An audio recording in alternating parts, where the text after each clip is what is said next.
नमस्कार, मी डॉक्टर श्रीकांत देशमुख. लक्षवेध या यूट्यूब चॅनलवरती आपल्या सर्वांचं स्वागत आहे.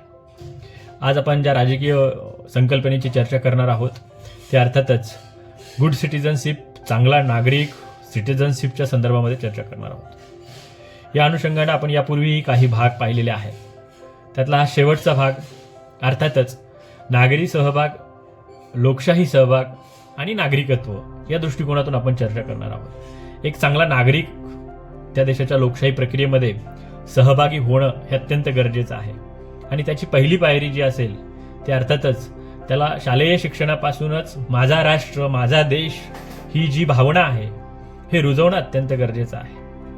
म्हणजे विद्यार्थ्यांमध्ये देश ही संकल्पना, माझा देश ही संकल्पना, मी देशाचा जबाबदार नागरिक आहे, हे माझं राष्ट्र आहे, ही जी भावना रुजवायची आहे. त्याला नागरी शिक्षण देत असताना पुढच्या टप्प्यावरती त्या मतदानाच्या प्रक्रियेमध्ये आला पाहिजे. त्यानं वोटिंग कार्ड्स त्याच्याकडे असलं पाहिजे आणि या लोकशाहीच्या सगळ्या प्रक्रियेमध्ये मग तो सहभागात असेल, सभांमध्ये असेल, सहभागी लोकशाहीमध्ये असेल, या सगळ्या प्रक्रियेमध्ये तो असणं अत्यंत गरजेचं आहे. कारण कुठल्याही देशाचा आधारस्तंभ ही त्या देशाची लोकशाही असते आणि त्या देशाचे नागरिक असतात. ज्या देशाचे नागरिक सुजाण असतात, ज्या देशाचे नागरिक आपल्या हक्क आणि कर्तव्याबद्दल सजग असतात, अर्थातच तो देश हे विकासाच्या पातळीवरती जात असतो. याची आपण अनेक उदाहरणं पाहिली. नागरी सहभागाच्या संदर्भामध्ये विचार करत असताना एक डोळसपणे, सजगपणे या राष्ट्राच्या प्रत्येक घटनांकडे, प्रत्येक धोरणांकडे पाहणं हे प्रत्येक नागरिकाचं कर्तव्य आहे. आणि हे पाहत असताना एखादा नागरिक म्हणून माझी कर्तव्य काय आहेत हे सुद्धा अत्यंत महत्त्वाचं आहे. अलीकडच्या काळामध्ये मतदानाची टक्केवारी प्रचंड प्रमाणात कमी होताना आपल्याला दिसून येते. खऱ्या अर्थानं ही टक्केवारी कमी होणं हे कुठेतरी त्या देशाच्या लोकशाहीसाठी धोकादायक आहे. जर नागरिक सजग असतील, शासनाच्या धोरण प्रक्रियेमध्ये, निर्णय प्रक्रियेमध्ये सहभागी होत असतील, तर त्या नागरिकांची कर्तव्य आहे. त्यामध्ये तो मतदानाचा अधिकार असेल, मतदान नोंदणी असेल, त्याचबरोबर राष्ट्राच्या प्रत्येक धोरणांच्या संदर्भात मत व्यक्त करणं असेल, त्याला ते अभिव्यक्ती स्वातंत्र्य आहे, हे करता आलं पाहिजे. हे करत असताना तो एक राष्ट्र म्हणून, एक देश म्हणून जबाबदारीच्या जेव्हा जेव्हा त्याच्यावरती प्रसंग येतील तेव्हा तो या सगळ्या प्रक्रियेमध्ये फ्रंट फूटवरती असला पाहिजे. मग त्या संदर्भामध्ये त्याला काम करत असताना मतदानाच्या संदर्भात शिक्षण देणं, त्याचे कर्तव्य, त्याचे अधिकार याची जाणीव करून देणं, त्याला त्याचे घटनात्मक अधिकार माहिती असणं हे प्रत्येक नागरिकाला अत्यंत गरजेचे आहेत. आणि दुसऱ्या बाजूला जेव्हा त्याला त्याचे हक्क माहिती असतात तेव्हा त्याला त्याची कर्तव्य पण माहिती असायला पाहिजे. ती कर्तव्य पार पाडणं याचा अर्थच तो एक चांगला नागरिक आहे या दृष्टिकोनातून त्याला पुढे जाता येतं. त्याचे परिणाम काय होतात जर त्याला त्याचे अधिकार कर्तव्य माहीत नसतील, एक नागरी सहभागामध्ये त्याची कमतरता आपल्याला जर दिसत असेल, तर अर्थातच त्याचा लोकशाहीच्या संदर्भामध्ये जी काही संकल्पना आहे त्याच्यावरचा विश्वास कमी होईल. समाजामध्ये पॉलिटिकल लीडर्स एक ध्रुवीकरणाचं राजकारण करत असतात, त्याला तो बळी पडणार नाही.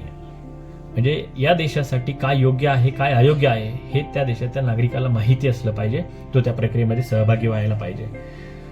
त्याचबरोबर राष्ट्रीय सुरक्षेच्या संदर्भामध्ये सुद्धा प्रत्येक नागरिकांना आपली कर्तव्य माहिती असायला पाहिजेत. राष्ट्रीय सुरक्षितता ही किती महत्त्वाची गोष्ट आहे हे सुद्धा त्याच्या एकूणच नागरिकत्वाच्या दृष्टिकोनामध्ये ते बसणं अत्यंत गरजेचं आहे. अन्यथा देश माझ्यासाठी काम करतोय, मी देशासाठी काहीही काम करत नसेल, तर याचा अर्थ असा होतो की नागरिकत्वाची जी संकल्पना आहे, एक चांगला नागरिक म्हणून देशाला अपेक्षित जे आहे ते साध्य होताना दिसत नाही. त्याचबरोबर अनेक मतदारांना मतदानाच्या संदर्भामध्ये संरक्षण प्राप्त झालेले आहे. अर्थातच त्याचं मोठ्या प्रमाणामध्ये लोकशाहीमध्ये सहभागित्व वाढावं या दृष्टिकोनातून संविधान त्याला संरक्षण पुरवठा करतं. याचा त्याला माहिती असणं अत्यंत गरजेचे आहे. याचा अर्थच असा होतो राजकीय प्रक्रियेमध्ये देशाच्या ध्येय धोरणाचा गांभीर्यानं विचार करणारा नागरिक आज अपेक्षित आहे. कुठल्याही प्रलोभनाला, कुठल्याही पद्धतीची व्यक्तिपूजा, कुठल्याही पद्धतीची वस्तुपूजा, कुठल्याही पद्धतीची ग्रंथपूजा हे आता अपेक्षित नाही आहे. तुम्ही नागरिक म्हणून, त्या देशाचा नागरिक म्हणून प्रत्येक घटनेकडे चिकित्सक दृष्टिकोनातून विवेकीपणानं, गांभीर्यानं विचार करणं अत्यंत गरजेचं बनतं आहे.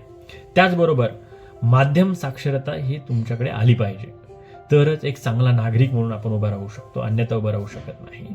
त्याचबरोबर या देशाच्या लोकशाही प्रक्रियेमध्ये नागरी सहभाग हा सजगपणे असला पाहिजे. सजगपणे असणं म्हणजे काय? तुम्ही विवेकीपणे असलं पाहिजे.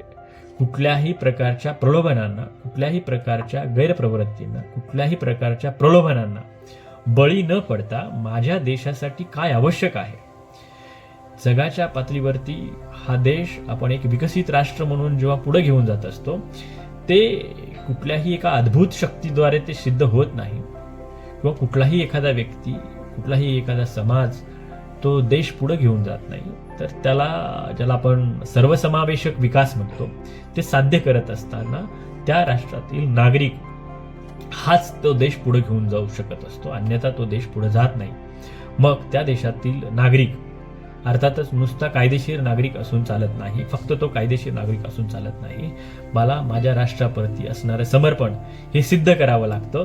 तेव्हाच खऱ्या अर्थानं तो एक चांगला नागरिक म्हणून उभा टाकू शकतो. अर्थातच आज या सगळ्या प्रक्रियेमध्ये प्रत्येक व्यक्ती, विद्यार्थी, नागरिक, त्या देशामधील प्रत्येक घटकाला हा माझा देश आहे, या देशाप्रती माझ्या काही जबाबदाऱ्या आहेत, त्या मी पार पाडणं हे मला गरजेचं आहे, या जाणीवा जोपर्यंत त्याच्यामध्ये रुजणार नाहीत, तोपर्यंत खऱ्या अर्थानं एक गुड सिटिझनशिपची जी संकल्पना आहे ती साध्य होऊ शकत नाही. धन्यवाद.